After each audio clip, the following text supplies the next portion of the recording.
नमस्कार स्टूडेंट्स, कैसे हैं आप सब लोग। आप सबका एक बार फिर से स्वागत है Byju's exam prep IAS Hindi के यूट्यूब चैनल पर। आज है 31 मई 2022। आज हम लोग देखेंगे कि द हिंदू के न्यूज़पेपर में कौन कौन से इंपॉर्टेंट आर्टिकल्स थे जो हमारी परीक्षा की दृष्टि से महत्वपूर्ण है। सत्र को शुरू करने से पहले आपको एक संक्षिप्त परिचय दे देता हूं। आज हम लोग जो आर्टिकल डिस्कस करेंगे, सबसे पहला है विश्व तंबाकू निषेध दिवस। आज है 31 मई, आज के दिन मनाया जाता है विश्व तंबाकू निषेध दिवस। इस पे क्या आर्टिकल आया है और वो हमारी परीक्षा की दृष्टि से क्यों महत्वपूर्ण है, इसके बारे में देख लेंगे। दूसरा आर्टिकल है पीएम केयर्स योजना। हाल ही में हमारे प्रधानमंत्री ने जो कोविड आश्रयहीन बच्चे थे, जिन्होंने अपने माता पिता को खो दिया था, उनको इस योजना के अंतर्गत क्या लाभ मिला है, उस पर नजर डाल लेंगे। अगला आर्टिकल है शिक्षा डेटा का। राष्ट्रीय उपलब्धि सर्वेक्षण हुआ है, उस सर्वेक्षण में क्या क्या तथ्य सामने आए हैं उस पर एक नजर डालेंगे। कोयले को लेकर भारत के बदलते लक्ष्य के बारे में देखेंगे। इसमें हम लोग जानेंगे किस तरीके से जो कोयले पे हमारी निर्भरता है, जो भारत का लक्ष्य है कि हमको 2070 तक नेट कार्बन उत्सर्जन जीरो करना है, तो उसको हम लोग किस तरीके से पा सकते हैं। अंत में देखेंगे इन सारे विषयों में से मुख्य परीक्षा में कौन से प्रश्न बन सकते हैं। चलिए सत्र को आगे बढ़ाते हैं। मैं आपसे निवेदन करूंगा अपना कॉपी और पेन लेके बैठें, जिससे बीच बीच में जो भी फैक्ट्स मैं आपको बताऊंगा, जो आपकी परीक्षा की दृष्टि से इंपॉर्टेंट होंगे, उसको आप नोट करते चलिएगा। बहुत ही शांत मन से पूरा वीडियो देखिएगा। एकदम सरल शब्दों में आपको चारों आर्टिकल बहुत अच्छे से समझा दूंगा।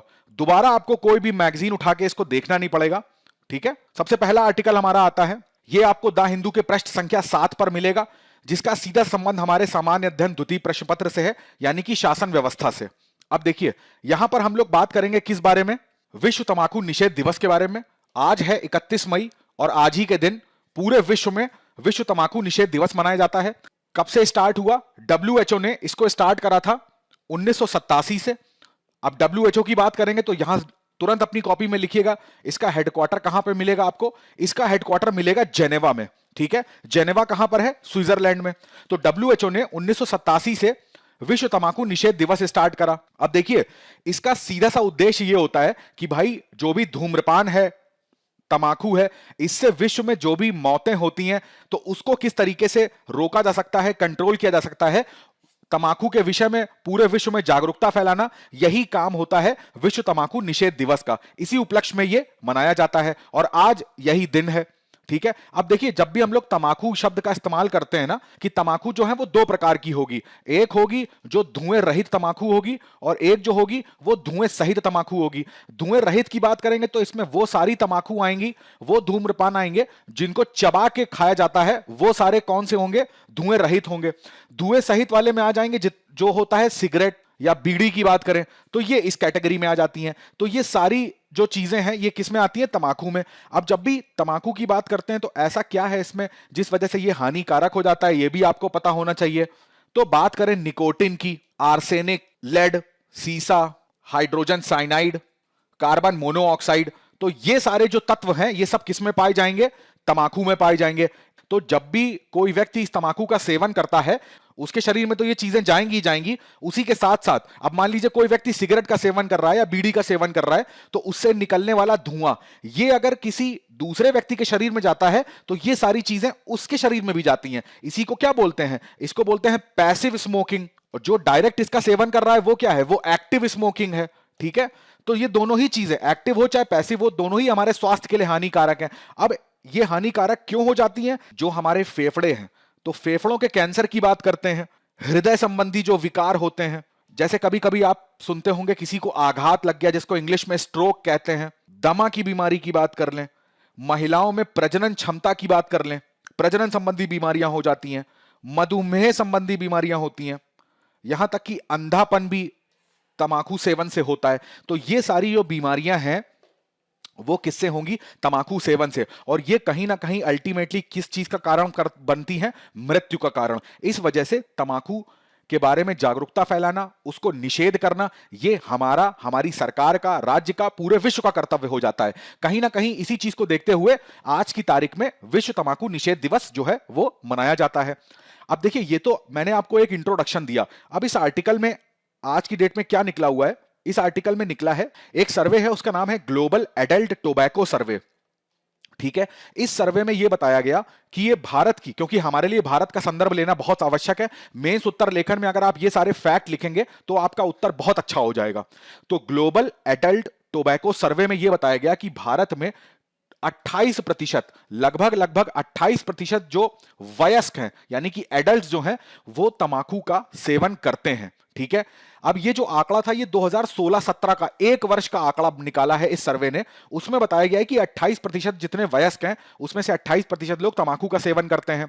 अगर इसमें महिला और पुरुष की अलग अलग बात कर लें तो पुरुषों में ये जो औसत होता है ये 42% तक चला जाता है और महिला में ये औसत जो है वो 14% तक रहता है। ये लगभग लगभग मैं आंकड़ा बता रहा हूं। ठीक है।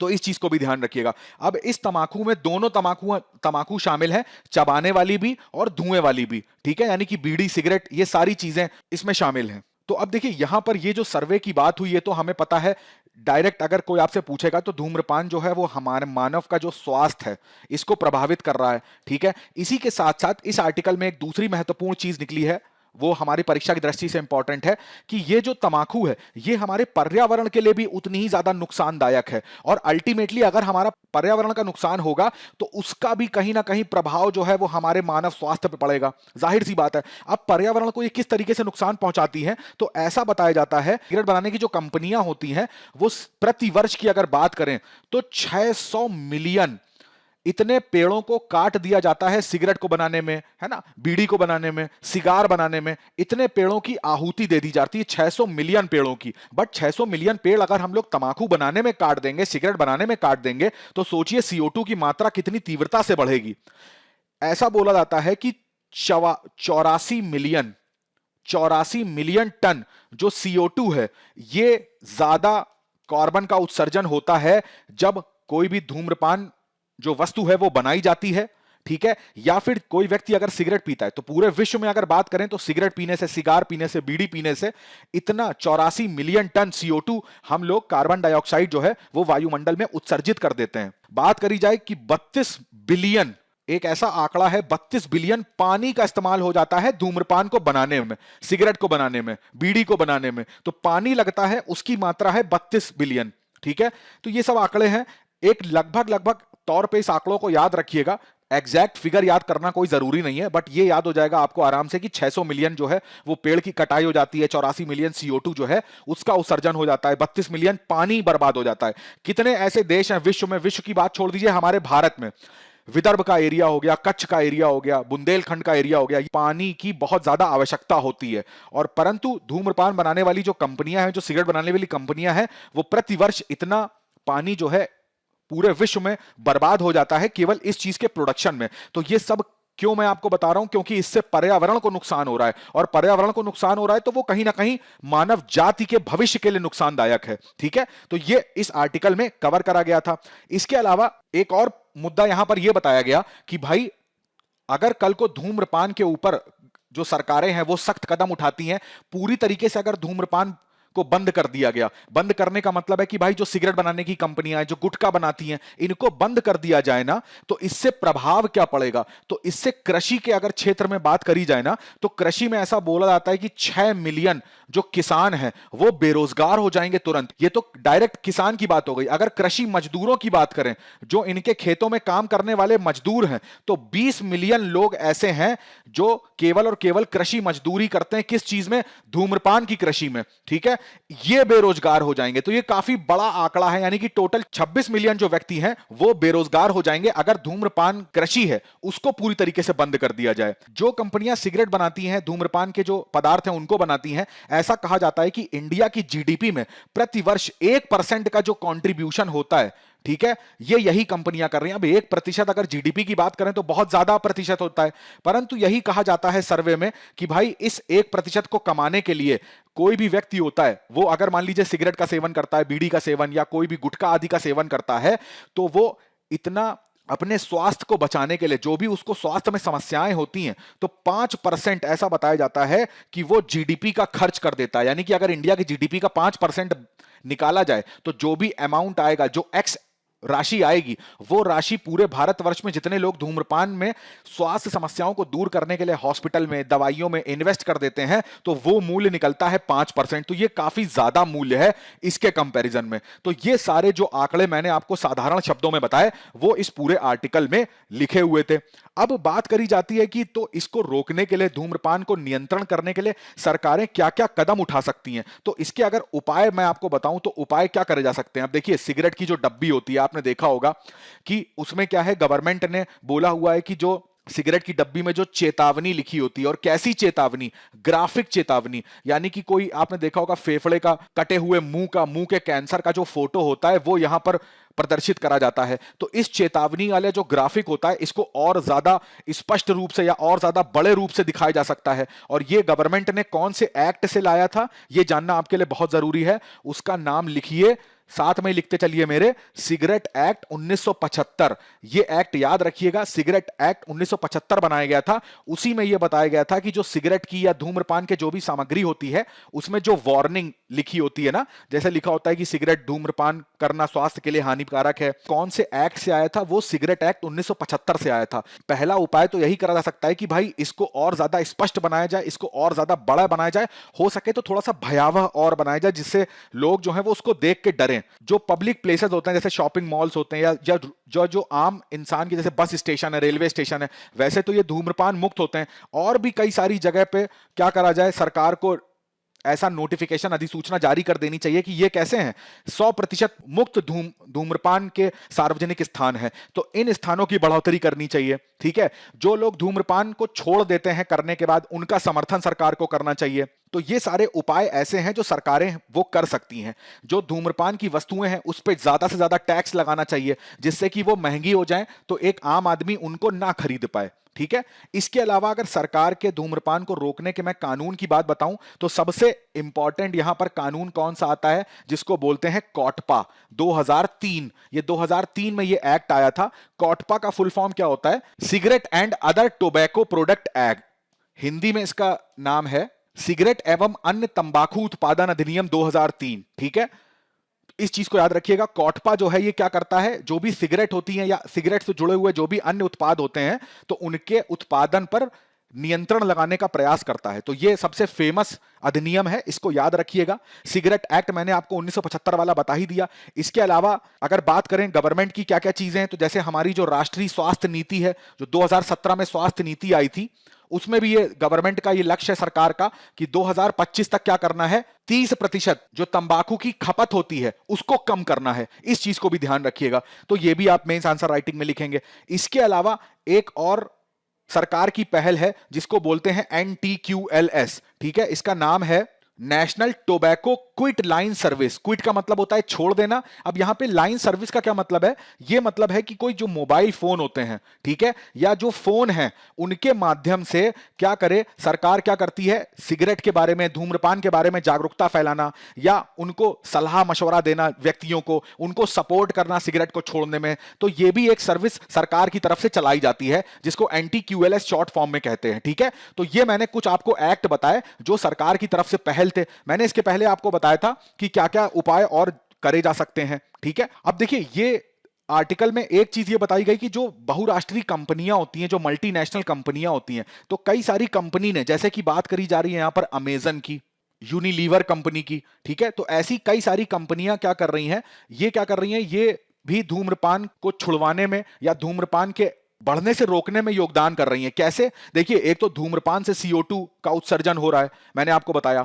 अब क्या होता है, ये कंपनियां जो होती हैं, ये अपने कैंपस में या जहां पर भी ये कंपनियां हैं, तो वहां पर जहां पर ये अपना जो भी प्रोडक्शन करती हैं, तो वहां पर ये लोग क्या करेंगी, कार्बन सिंक का यूज करेंगी। कार्बन सिंक का मतलब क्या होता है, इसको हिंदी में भी कार्बन सिंक ही बोलते हैं। कार्बन सिंक का मतलब होता है वायुमंडल में जो CO2 मौजूद है, उसको क्या करो, उसको सोखो। कहां पर, या तो उसको ठोस में बदल दो या उसको द्रव में बदल करके जमीन के अंदर पहुंचा दो। ठीक है, तो इससे क्या होगा, वायुमंडल में जो CO2 की मात्रा है वो कम होगी, जिससे जो वैश्विक ऊष्मन है वो भी क्या होगा, कम होगा। इस चीज को ध्यान रखिएगा। तो कार्बन सिंक का मतलब होता है कार्बन डाइऑक्साइड को वायुमंडल से निकाल लेना, उसको बदल देना ठोस में या द्रव में और जमीन के अंदर कर देना। इसी पूरी प्रक्रिया को कहते हैं कार्बन सीक्वेस्ट्रेशन, हिंदी में भी इसको सीक्वेस्ट्रेशन कहते हैं। तो यहां पर आपको दो चीजें पता लग गई है, कार्बन सिंक और कार्बन सीक्वेस्ट्रेशन।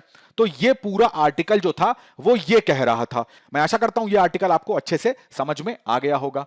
चलिए अब देखिए, यही सब चीजें जो निकली हुई थी आर्टिकल में, वो मैंने आपको सारी चीजें बता दी हैं। तो इस चीज को ध्यान रखिएगा, कितने मिलियन पेड़ काट लिए जाते हैं, कितना CO2 उत्सर्जन होता है, पानी की बर्बादी कितनी होती है। अब देखिए, जो सिगरेट की आप पैकेजिंग करते हो, जो भी कंपनियां होती सिगरेट पैकेट में बेचेंगी, तो वो जो पैकेट होता है तो वो भी तो पर्यावरण पे प्रदूषण का काम करेगा। आदमी ने सिगरेट पी ली, पैकेट को फेंक दिया, वो भी प्रदूषण फैला रहा है। अब जैसे सिगरेट के आपने देखा होगा, जो सिगरेट होती है, ठीक है, तो आदमी ने इतनी सिगरेट पी, तो ये जो सिगरेट का बचा हुआ पार्ट होता है, इसी को बोलते हैं सिगरेट बड, ठीक है। तो ये भी बड क्या करता है, ये भी फेंक देता है, तो वो भी प्रदूषण फैला रहा है। तो ई सिगरेट में जो बैटरी लगती है, तो वो भी कहीं ना कहीं उसमें भी केमिकल होता है, या वो प्लास्टिक की बनी होती है, तो ये प्लास्टिक प्रदूषण फैला रही है। तो ये सारी चीजें इस आर्टिकल में निकली थी जो मैंने आपको बताया। एक फैक्ट याद रखिएगा, भारत को दुनिया का सबसे बड़ा तंबाकू उत्पादक देश है, ठीक है। 80 करोड़ किलोग्राम जो तंबाकू का उत्पादन होता है वो भारत में होता है, ये सेकंड सबसे बड़ा है। इस चीज को याद रखिएगा।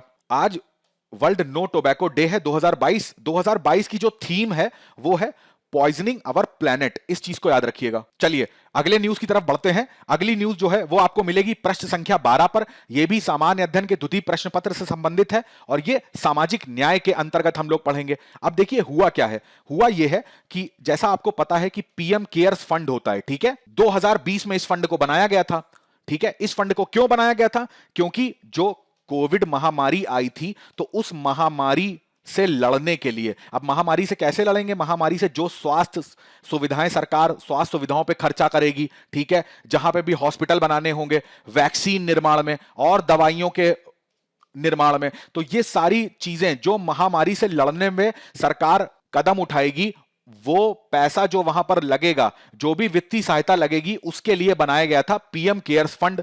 अब ये चर्चा में क्यों आया, ये चर्चा में इसलिए आया क्योंकि पीएम केयर्स फंड ने क्या करा है, जो कोविड में जो बच्चे थे, ठीक है, उन्होंने अपने माता पिता को खो दिया, या जो उनके गार्जियन थे, माता पिता मान लीजिए उनके पहले से नहीं थे मगर उनको कोई गार्जियन का प्रोटेक्शन मिला हुआ था, कोई उनका भरण पोषण कर रहा था, वो किसी पे आश्रित थे, वो अगर कोविड में नहीं रहे, तो उस वजह से पीएम केयर्स फंड ऐसे बालकों की, ऐसे बच्चों की क्या करेगा, मदद करेगा।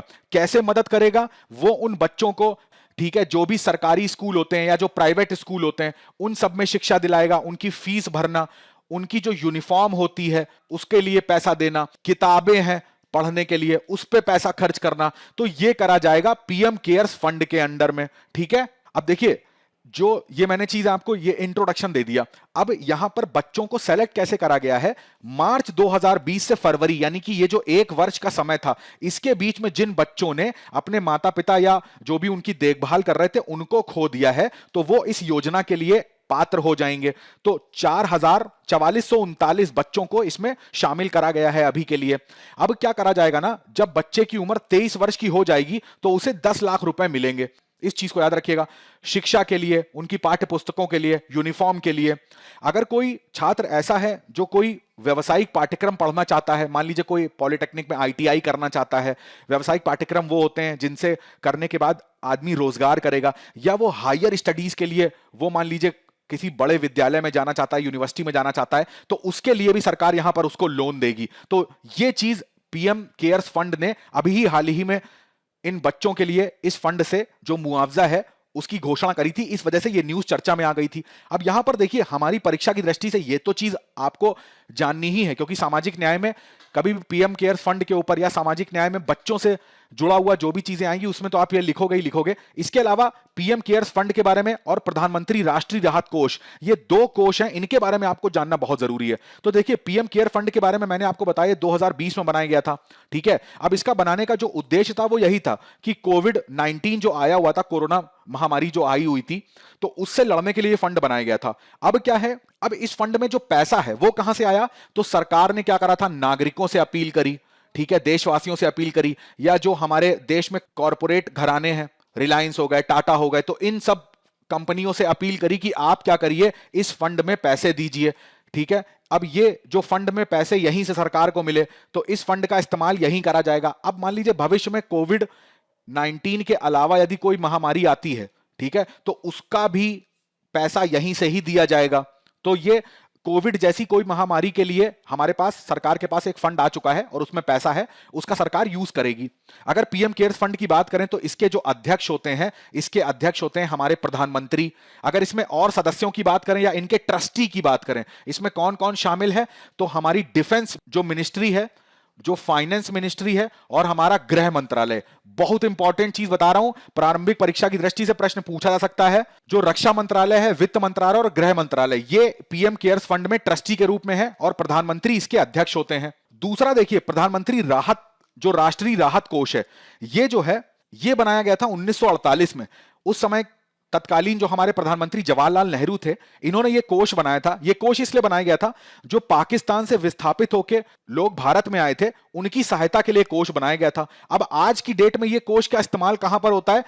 जो भी प्राकृतिक आपदाएं होती हैं, भूकंप हो गया, बाढ़ हो गई, सुनामी हो गई, चक्रवात हो गया, तो ऐसी जो भी आपदाएं आती हैं, तो उन आपदाओं से निपटने के लिए हम लोग इस कोष का इस्तेमाल करते हैं। तो ये दो कोष, जितना मैंने आपको बताया, वो चीजें याद रखिएगा। यहां पर इसी के बारे में मैंने आपको लिख दिया है, जो आपको पीडीएफ के फॉर्म में मिल जाएगा, तो इसको आप आराम से पढ़ लीजिएगा। चलिए अगले न्यूज की तरफ देखते हैं। तो अगले न्यूज आपको द हिंदू के पृष्ठ संख्या 6 पर मिलेगी। इसका भी संबंध किससे है? सामान्य अध्ययन द्वितीय प्रश्न पत्र से और सामाजिक न्याय से। ठीक है, अब देखिए यहां पर हुआ क्या। यहां पर यह हुआ, हमारे शिक्षा मंत्रालय ने, ठीक है, एक सर्वे कराया। उस सर्वे का नाम है राष्ट्रीय उपलब्धि सर्वेक्षण, NAS बोलते हैं उसको। तो ये सर्वे 2021, अब देखिए 2021 बोलेंगे आप, ये पुराना डेटा है, पुराना नहीं है, ये 25 मई को ही डेटा रिलीज हुआ है। अब ये जो सर्वे होता है ना, ये हर 3 वर्ष में होता है। तो इसके पहले जो सर्वे हुआ था वो 2017 में हुआ था। तो जाहिर सी बात है अगला सर्वे 2020 में होना था, मगर आपको पता है इस टाइम क्या चल रहा था, कोविड-19, तो उस वजह से ये 2020 में हो नहीं पाया। तो ये 2021 में ये सर्वे कराया गया और उसकी रिपोर्ट जो है वो अभी आई है। तो राष्ट्रीय उपलब्धि सर्वेक्षण जो सर्वे है, इसने क्या बताया है? इसने बताया है कि हमारे भारत देश में जो शिक्षा का स्तर है, अब शिक्षा का स्तर कहां पर? कक्षा 3, 5, 8 और 10। तो ये जो शिक्षा होती है, इसमें हम कहां पर स्टैंड करते हैं, क्या क्या हमें और विकास की जरूरत है, चाहे वो स्टूडेंट के संदर्भ में हो या वो शिक्षक के संदर्भ में हो, दोनों संदर्भ में इसमें प्रावधान दिए हैं। इन्होंने अपनी रिपोर्ट निकाली है, ठीक है, उसके बारे में हम लोग चर्चा करेंगे। तो ये हमारी परीक्षा की दृष्टि से बहुत ज्यादा इंपॉर्टेंट है। तो देखो, ये जो मैंने आपको बताया राष्ट्रीय उपलब्धि सर्वेक्षण सर्वे जो था, इसमें मैं जल्दी से यहां बताता हूं आपको मुख्य मुख्य चीजें। आप भी अपना कॉपी पेन मेरे साथ ही रखिएगा और लिखते चलिएगा। यहां पर यह बताया जाता है, पहली चीज तो ये निकालता कौन है? ये कराता है CBSE।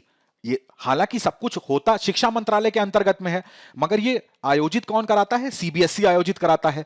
यहां पर किसकी हेल्प ली जाती है? NCERT की हेल्प ली जाती है। तो ये दोनों ऑर्गेनाइजेशन आपको पता होने चाहिए, ठीक है। तो अब ये सर्वे हुआ, इस सर्वे में यह बताया गया कि भाई हमारे भारत में जो शिक्षा है, कक्षा 3 में, 5 में, 8 में और 10 में, इसका 2017 से अगर तुलनात्मक अध्ययन करा जाएगा तो तुलनात्मक अध्ययन में शिक्षा का जो स्तर है वो क्या हो गया है? वो गिर गया है। अब कैसे गिर गया है? इन्होंने कुछ आंकड़े यहां पर प्रस्तुत करे हैं, मैं वो आंकड़े आपको बता रहा हूं। अब देखिए, कक्षा 3 और 5 को ये एक साथ लेते हैं। इन्होंने 3 ग्रेड में डिवाइड कर रखा है, एक हो गया 3 और 5 का, एक हो गया 8 का और एक हो गया 10 का। अब यहां पर इन्होंने ये बताया कि अगर बात करें कक्षा 3 का, कक्षा 3 में जो औसत एक शिक्षा का परफॉर्मेंस था, एक बच्चे का परफॉर्मेंस, अब बच्चे को परफॉर्मेंस कैसे उसका निकाला जाता है? उससे बहुत ही सिंपल उसकी नॉलेज चेक करी जाती है। कोई एक कथन होता है स्मॉल टेक्स्ट के फॉर्म में, जैसे मैसेज होते हैं ना, ऐसा स्मॉल टेक्स्ट होता है, उसको वो पढ़ा के देखा जाता है। क्योंकि देखिए इसमें क्या है, ग्रामीण परिवेश में और शहर परिवेश में दोनों का सर्वे होगा, यानी कि दोनों विद्यालयों का, चाहे कोई विद्यालय सरकारी हो, कोई विद्यालय प्राइवेट हो, या कोई विद्यालय ऐसा है जो अर्ध सरकारी है। अर्ध सरकारी का मतलब है सरकार उसमें अपना वित्त पोषण करती है, ठीक है, सरकार की तरफ से थोड़ा पैसा लगा हुआ है, परंतु उसकी जो बाकी देखभाल है वो कोई प्राइवेट संस्था देखती है। तो ये सारे विद्यालय, सरकारी, प्राइवेट, अर्ध सरकारी, ग्रामीण, शहर, सारे विद्यालयों का इसमें सर्वे लिया जाता है। तो अब जब सारे विद्यालय का सर्वे लिया जाएगा तो इसका जो मानक होगा वो एक औसत रखा जाएगा। तो छोटे बच्चों को कुछ पढ़ा के देखा गया, उनसे कोई जो सिंपल प्रॉब्लम होती है, कोई उनको सिंपल प्रॉब्लम दी गई, गणित की हो सकती है, विज्ञान की हो सकती है, वो पूछी गई, तो उसका उत्तर बच्चों ने दिया। तो इस आधार पे बच्चों को निकाला गया, उनका आकलन करा गया और यह पाया गया कि कक्षा 3 में जो 2017 में बच्चों का परफॉर्मेंस था वो गिरा, और गिर के कितना हुआ, इस बार हो गया 59%। ये कक्षा 3 की बात मैं बता रहा हूं आपको। और वही कक्षा 5 में देखा गया तो 3 के बच्चों से परफॉर्मेंस भी उनका कम हो गया 10%, तो ये 49% रह गया। जैसे जैसे कक्षाएं बढ़ती जा रही हैं, 8 का परफॉर्मेंस देखा गया तो ये 41% ही रह गया। 10 के बच्चों का परफॉर्मेंस, ये ओवरऑल औसत परफॉर्मेंस, ये 37% रह गया। तो जैसे जैसे कक्षा बढ़ती जा रही थी तो बच्चों का जो परफॉर्मेंस था वो कैसा था, वो घटता जा रहा था। ये ओवरऑल परफॉर्मेंस की मैं आपसे बात कर रहा हूं। दूसरी यहां पर बात करी गई जितने विषय हैं, जैसे यहां पर विषय लिए गए, गणित हो गया, गणित, विज्ञान, सामाजिक विज्ञान, तो इन सारे विषयों का जो परफॉर्मेंस है ये भी बच्चों का गिर गया है। अगर उदाहरण के तौर पे इस आर्टिकल में चर्चा करी गई है गणित की, तो गणित में अगर कक्षा 3 है तो 3 का जो बच्चा है वो अपनी उसका परफॉर्मेंस चेक करा गया तो 57% बच्चे जो थे वो गणित में उन्होंने अच्छा आंसर कर पाए। अगर कक्षा 5 की बात करें तो 44% बच्चे ही गणित में अच्छा कर पाए। कक्षा 10 में 32% बच्चे अच्छा कर पाए। तो लगातार जैसे इसमें भी क्लासें बढ़ रही हैं तो बच्चों का जो परफॉर्मेंस है वो क्या हो रहा है, गिर रहा है। और ये सारे विषयों में गिरता है, परफॉर्मेंस गिरता है, 2017 की तुलना में गिरा हुआ पाया गया। ऐसा एक सर्वे निकाला गया कि जो महामारी आई, तो महामारी में अब आपको भी पता है कि बच्चों जो पढ़ाई हो रही थी वो घर से ही पढ़ाई कर रहे थे, है ना, ऑनलाइन पढ़ाई हो रही थी उनकी। तो ऐसा देखा गया कि यहां पर 78% बच्चों से जब ये पूछा गया कि आप घर से पढ़ाई कर रहे हो और महामारी से पहले आप जब स्कूल आके पढ़ाई कर रहे थे, तो दोनों में किसमें ज्यादा आपको बोझिल लग रही है, तो 78% बच्चों ने बताया कि घर से पढ़ाई करना ज्यादा बोझिल होता है, क्योंकि यहां पर असाइनमेंट जो बच्चों को दिए जाते हैं, जो बच्चों को गृह कार्य दिया जाता है, वो काफी ज्यादा है, वो बढ़ गया है, ऑफलाइन की अपेक्षा ऑनलाइन में ज्यादा बढ़ गया है। तो यह भी एक सर्वे में तथ्य सामने आया। यहां पर एक चीज और सामने आई कि जो अनुसूचित जाति या अनुसूचित जनजाति या जो पिछड़ा वर्ग का परफॉर्मेंस था बच्चों का, ये गिर गया है सामान्य वर्ग के बच्चों की परफॉर्मेंस की तुलना में। तो ये भी एक तथ्य सामने आया। एक तथ्य ये बताया गया कि एक शहर है, एक राज्य है, मान लीजिए एक्स राज्य है, ठीक है, उसी का एक ये शहर है और उसी राज्य में एक गांव है। तो जो गांव की परफॉर्मेंस है, जो गांव में बच्चों की परफॉर्मेंस है शिक्षा की, वो शहर की तुलना में गिर चुकी है, भले वो एक ही राज्य में हो। तो ये बड़ा एक आश्चर्यजनक आया कि भाई एक ही राज्य में असमानताएं देखी जा रही हैं। एक बहुत अच्छी बात यहां पर सामने आई है कि यहां पर जो लड़कियां हैं, इनका परफॉर्मेंस लड़कों की तुलना में बहुत अच्छा है। तो ये एक सर्वे में, इस सर्वे में बहुत अच्छी चीज आई है। तो ये कुछ सर्वे की रिपोर्ट थी जो मैंने आपको बताई। यहां पर जिक्र था इस सर्वे का, ठीक है। अब एक दूसरा भी सर्वे का जिक्र हुआ यहां पर, जिसको बोलते हैं, मैं इसको हटा देता हूं, उसका नाम था ASER। इसका फुल फॉर्म है एनुअल स्टेटस ऑफ एजुकेशन। ये कौन निकालता है? ये एक NGO निकालता है जिसका नाम है प्रथम। ये इस सर्वे को निकालता है, ठीक है। इस सर्वे में क्या करा जाता है, इसमें भारत के प्रत्येक राज्य के प्रत्येक जिले में ये लोग क्या करते हैं, ये लोग फोन कॉल के माध्यम से घर में फोन करते हैं बच्चों के और उनके माता पिता से, बच्चों से बात करके उनसे शिक्षा का स्तर का पता लगाते हैं। बेसिक चीजें बच्चों से पूछते हैं जिससे इनको पता लगता है कि बच्चे का शैक्षिक स्तर क्या है। 5 से 16 आयु वर्ग के बच्चों को इसमें शामिल करा जाता है। बच्चों के साथ साथ उनके परिवार के बारे में जानकारी रखना, उनके परिवार का माहौल कैसा है, वहां का उनके परिवार का वातावरण कैसा है, इन दोनों चीजों के बारे में ये जानकारी करके ये अपना सर्वे निकालते हैं, जिससे कि ये पता लगता है कि बच्चा जो है, मान लीजिए वो पढ़ना चाहता है परंतु उसको घर में माहौल नहीं मिल पाता पढ़ने का, उसके पारिवारिक जो वातावरण है वो उसके अनुकूल नहीं है पढ़ाई के, तो इससे ये भी पता लगाते हैं। तो इन्होंने भी अपना सर्वे निकाला जिसका जिक्र यहां पर था। तो ऐसा देखा गया कि भाई ये जो दोनों सर्वे थे, एक तो NAS और एक ASER, दोनों सर्वे में बहुत ही ज्यादा विरोधाभास चीजें रिपोर्ट सामने आई। क्या रिपोर्ट सामने आई, मैं आपको एक उदाहरण के तौर पे बताता हूं। जैसे NAS की बात करें तो उसने राजस्थान राज्य को टॉप परफॉर्मर जो राज्य थे उनकी श्रेणी में रखा, जबकि अगर ASER की रिपोर्ट की बात करें तो इन्होंने राजस्थान को बॉटम 5 में रखा। ये जो दो संस्थाएं सर्वे निकाल रही हैं राष्ट्रीय स्तर पे, हर राज्य के हर जिले में जा जाके लोग सर्वे कर रहे हैं, तो ऐसा रिपोर्ट में इस तरीके का जो त्रुटियां आती हैं, तो ये कहीं ना कहीं हम अब जो सरकारें होती हैं वो कोई भी विधि बनाएंगी, कोई भी नियम बनाती हैं या कोई भी पॉलिसी बनाती हैं, योजनाएं बनाएंगी, तो वो सब यही सर्वे देख के बनाती हैं। तो अगर इन सर्वों में ही कोई त्रुटि आ जाएगी तो फिर जो शिक्षा के स्तर पे जो काम करा जाएगा, जो योजनाएं बनाई जाएंगी, तो वो कैसे अच्छी बनाई जा सकती हैं। दूसरा, इस आर्टिकल में यह भी बोला गया कि सरकारें जो भी योजनाएं बनाती हैं, ठीक है, तो अच्छी बात है, जैसे हमने राष्ट्रीय शिक्षा नीति अपनी बनाई, बहुत अच्छी बात है, परंतु हमें दो चीजों पे बहुत ध्यान रखना है, जिसको बोलते हैं हमारी फ्लैगशिप योजना। जैसे सर्व शिक्षा अभियान था, तो सर्व शिक्षा अभियान जैसी योजनाएं जो थी धरातल पे आके काम कर रही थी, उसके लिए हमको इसमें प्रशासनिक बदलाव लाने बहुत जरूरी हैं। कैसे बदलाव? यहां पर देखिए, जो सर्व शिक्षा अभियान था, इसमें क्या बताया गया? इसमें बताया गया कि भाई कैसे देश में जो योजनाएं हैं शिक्षा से संबंधित, उनका क्रियान्वयन कैसे करा जाए। राज्यों की बात करें या केंद्र शासित प्रदेशों की बात करें, तो किस तरीके से जो छात्र हैं उनको जो शिक्षक मिलते हैं, वो शिक्षक एकदम वेल ट्रेंड हो, बहुत अच्छा उनको ज्ञान हो, पढ़ाने का तरीका उनको बहुत अच्छा हो, जो छात्र का शिक्षक के साथ अनुपात होता है वो बहुत अच्छा हो, ठीक है। ये सारी चीजें इसमें बताई गई। अनुसूचित जनजाति की बात करें या अनुसूचित जाति की बात करें या गरीबी रेखा से जो नीचे आने वाले बच्चे हैं, उनको यूनिफॉर्म देना, किताबें देना, उनकी हेल्प करना, ये सारी चीजें पहले से ही सर्व शिक्षा अभियान का हिस्सा हैं। तो आप नई योजना बनाते हो, अच्छी बात है, बनाओ, मगर जो आपने पुरानी योजनाएं हैं उनका तो प्रशासन सही से करिए, उनको सही से प्रशासित करिए। इस पे बहुत जोर दिया गया है, हमें इस पे बहुत ज्यादा ध्यान देने की जरूरत है। जैसे जिला प्राथमिक शिक्षा कार्यक्रम होता है, तो उसको उस पे ध्यान देने की बहुत जरूरत है, क्योंकि ये धरातल से जुड़ी हुई परियोजनाएं हैं। अगर हम इन परियोजनाओं पे अच्छा काम करेंगे ना, तो ये आगे चल के बहुत अच्छा हमको आउटपुट मिलेगा।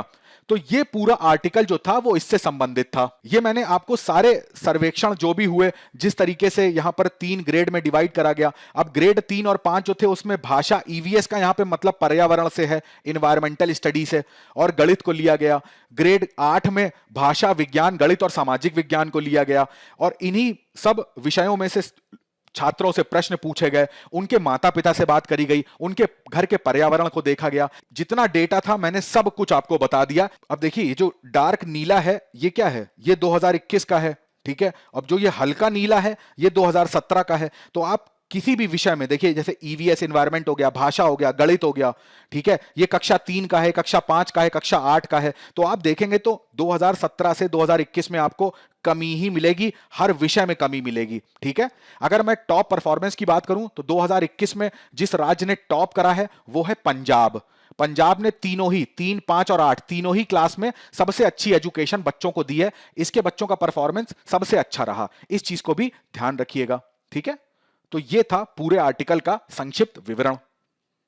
चलिए अगले आर्टिकल की तरफ नजर डालते हैं। अगला आर्टिकल आपको प्रश्न संख्या 8 से मिलेगा, जिसका सीधा संबंध सामान्य अध्ययन प्रश्न पत्र 3 से, और 3 के किस खंड से है? ऊर्जा के खंड से। अब यहां पर किसकी बात हो रही है? इसके विषय में बहुत बार चर्चा हो चुकी है। बायजूस हिंदी के YouTube चैनल पर जो आज की बड़ी खबर है उसके बारे में, कोयले की कमी या बिजली में कटौती, इसके ऊपर पूरा एक वीडियो मैंने आपका बनाया हुआ है। अगर जिसने नहीं देखा है तो आप केवल YouTube में सर्च कर लीजिएगा बिजली संकट बायजूस हिंदी के नाम से, तो आपके सामने पूरा वीडियो आ जाएगा। पूरे वीडियो को आराम से बैठ के देखिएगा। उसमें मैंने संक्षिप्त एकदम आपको टू द पॉइंट चीजें बताई हैं, किस तरीके से कोयले की कमी से जो भारत है वो जूझ रहा है। कहीं ना कहीं वो जो बिजली संकट अभी भारत में उत्पन्न हुआ था वो उसका कारण बना। अब देखिए, ये द हिंदू में इस आर्टिकल का उद्देश्य क्या था? इस आर्टिकल का उद्देश्य ये था कि भाई हमने अपना टारगेट बना रखा है। क्या टारगेट है? कि 2070 तक हमको क्या करना है? Net zero carbon. ये जो हमारा लक्ष्य है, हम इस लक्ष्य को पाने में देर कर सकते हैं। क्यों? क्योंकि जिस तरीके से हमारी जो निर्भरता है कोयले पर, कैसी निर्भरता? जो भारत में विद्युत उत्पादन होता है, इस विद्युत उत्पादन का आधे से भी अधिक किस पर निर्भर है? कोयले पर। तो हमारी निर्भरता इतनी ज्यादा कोयले पर हो चुकी है कि हम इस कोयले से नवीकरणीय ऊर्जा स्रोतों पर आते आते जो हमारा लक्ष्य है, शायद हम उस लक्ष्य को उस समय ना पा पाए, ठीक है। तो उस वजह से ये आर्टिकल यहां पर निकला है। अब जो जो मुख्य बातें इस आर्टिकल में है मैं वो आपको बता देता हूं। एक चीज इसको बताने से पहले मैं आपको बताना चाहूंगा कि इसमें यह जरूर याद रखिएगा, एक सम्मेलन हुआ था COP26, ठीक है, कॉन्फ्रेंस ऑफ पार्टी। ये कहां पे हुआ था? ग्लासगो शहर में। ग्लासगो में, इस ग्लासगो शहर में भारत के जो प्रतिबद्धता थी पंचमित्र का, ठीक है, पंचमित्र में क्या बताया था, भारत ने 5 चीजें बताई थी। मैं आपको पांचों चीजें बता दूंगा, ये आपके मेंस उत्तर में आपको बहुत हेल्प करेंगी। 5 चीजों को अब याद करने का तरीका भी मैं आपको बता दूंगा। 5 चीजों में 4 चीजें तो हमें 2030 तक हमारा लक्ष्य है, ठीक है, और पांचवी चीज का लक्ष्य कहां तक है, 2070 तक। तो जैसे मैं आपको बता रहा हूं ऐसे आप अपनी कॉपी में लिख लीजिएगा, याद हो जाएंगी आपको। तो पहली जो चीज थी वो ये थी, प्रतिबद्धता है, जो हमारा लक्ष्य है वो ये है कि 2030 तक हम 50% नवीकरणीय ऊर्जा स्रोतों का यूज करने लगेंगे। मतलब कि जो जीवाश्म ईंधन है, कोयला, पेट्रोलियम, ये सारी चीजें 50% हम इसमें कमी कर देंगे और हम कहां पे प्रतिस्थापित हो जाएंगे, नवीकरणीय ऊर्जा स्रोतों की तरफ। दूसरा जो हमारा लक्ष्य था, 2030 तक हमें 1 बिलियन टन कार्बन जो है इसका उत्सर्जन को क्या करना है, कम करना है, ठीक है, यह भी याद रखिएगा। तीसरा हमारा लक्ष्य है 2030 तक 45% कार्बन इंटेंसिटी कम करनी है, ठीक है। कार्बन इंटेंसिटी का क्या मतलब होता है, बहुत अच्छे से मैं आपको बताता हूं कि भाई अगर हम 1 यूनिट ऊर्जा उत्पन्न करते हैं, ठीक है, बहुत अच्छा एग्जांपल समझिएगा, 1 यूनिट ऊर्जा उत्पन्न करते हैं तो उसके लिए हमें कितना कार्बन जो है वो जलाना पड़ता है, या कितना कार्बन जो है वो वायुमंडल में भेजना पड़ता है या उसका उत्सर्जन करना पड़ता है, कितना कार्बन हम उत्पन्न कर देते हैं 1 यूनिट ऊर्जा उत्पन्न करने के लिए, इसको बोलते हैं कार्बन इंटेंसिटी। तो हमें 2030 तक 45% तक कार्बन इंटेंसिटी जो है वो कम करनी है। चौथा हमारा लक्ष्य है 2030 तक 500 गीगावाट नॉन फॉसिल है। नॉन फॉसिल का मतलब है जो जीवाश्म ईंधन नहीं है, उन ईंधन का यूज करके हमें 500 गीगावाट जो है ऊर्जा को उत्पन्न करना है। और 2070 तक मैंने आपको बताया कि नेट जीरो कार्बन, यानी कि पूरी तरीके से कार्बन खत्म करना, उसका लक्ष्य क्या है हमारा 2070 तक। तो ये 5 जो थे, 4 2030 और 1 2070, ये है पंचमित्रा। ये भारत ने कहां पर लक्ष्य दिए थे, ग्लासगो में COP 26 में, ठीक है। तो ये बहुत इंपॉर्टेंट है आपके लिए। चलिए अब देखते हैं कि द हिंदू में इस आर्टिकल में क्या मुख्य मुख्य बातें आई थी। इसमें पहली चीज मुख्य बात यह आई थी कि भाई हमारा, जैसा मैंने आपको बताया कि कोयले पर निर्भरता इतनी ज्यादा है और हमारी विद्युत जो हम लोग उत्पन्न करते हैं उसका आधे से ज्यादा पोर्शन हम कोयले से ही बनाते हैं। तो हम लोग कोयले से शिफ्ट क्यों नहीं हो जाते, हम लोग कोयले से नवीकरणीय ऊर्जा स्रोत की तरफ क्यों नहीं आ जाते। तो उसका पहली चीज, पहला रीजन क्या है, पहला उन्होंने ये बताया कि जैसे अभी हाल ही में रूस यूक्रेन का जो युद्ध चल रहा है, ठीक है, तो अब रूस से हम लोग जो प्राकृतिक गैस लेते हैं, ठीक है, प्राकृतिक गैस की जो डिमांड है, जो इसकी मांग है, वो इतनी ज्यादा बढ़ चुकी है, इस वजह से इसके जो मूल्य है इसका वो बहुत ज्यादा बढ़ गया है। तो भाई हम चाहें तो हम प्राकृतिक गैस में शिफ्ट होना चाहते हैं,